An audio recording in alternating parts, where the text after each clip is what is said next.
I'd like to thank you all for taking this initiative and participating this summit today.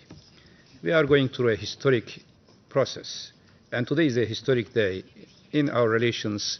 I like the phrase which is in our text today, to re-energize accession process. It means this meeting will create a new energy for all of us. And whenever I come to this building, I always remember Justus Lipsius, a Stoic philosopher, and how he responded to the issues when he lived in a very critical historic era of transformation. In this building now, what we are talking and what we will be talking is how to respond to globalization and the challenges of global economic crisis as well as geopolitical earthquakes around us, how to respond from an ontological perspective, not only as the object of the history, but as the subjects of the history.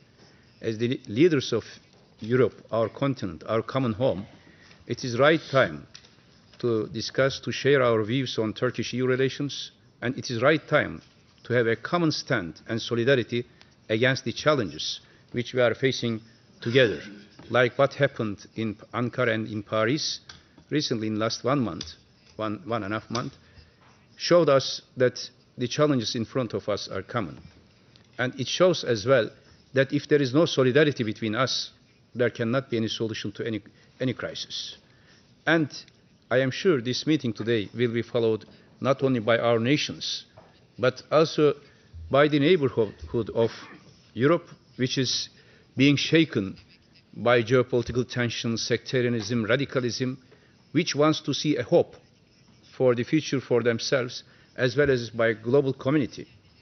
Because this meeting will be a hope for all of us. I remember in 2004, when we declared the accession process of Turkey here in this building, the celebration was done in Syria, in Israel, in Palestine at the same time.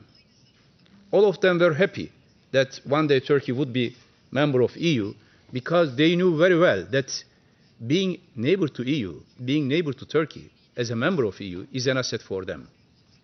There was a hope created by the leadership of EU and Turkey at that time. And today, what we need is a good news for all the nations in our common continent, as well as a good news to the world. In these days, we are getting always very negative news from everywhere.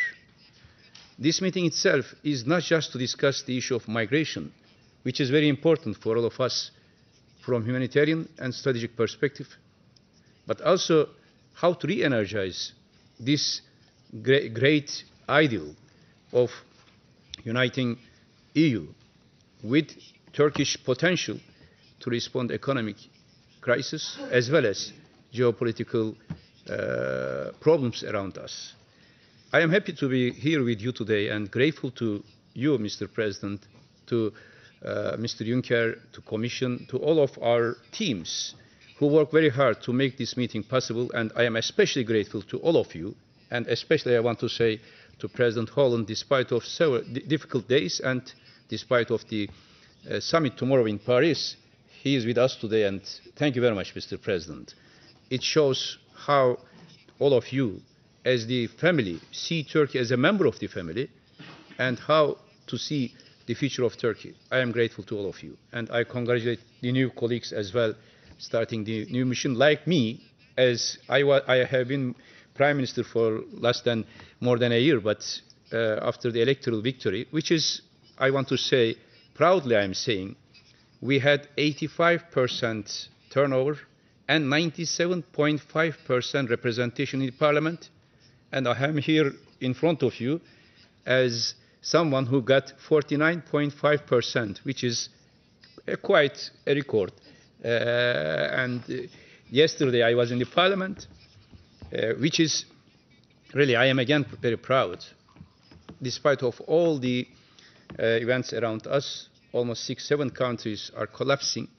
In Turkey, there is a very dynamic democracy, very representative parliament, and very efficient government, which will be running the country for the next 4 years.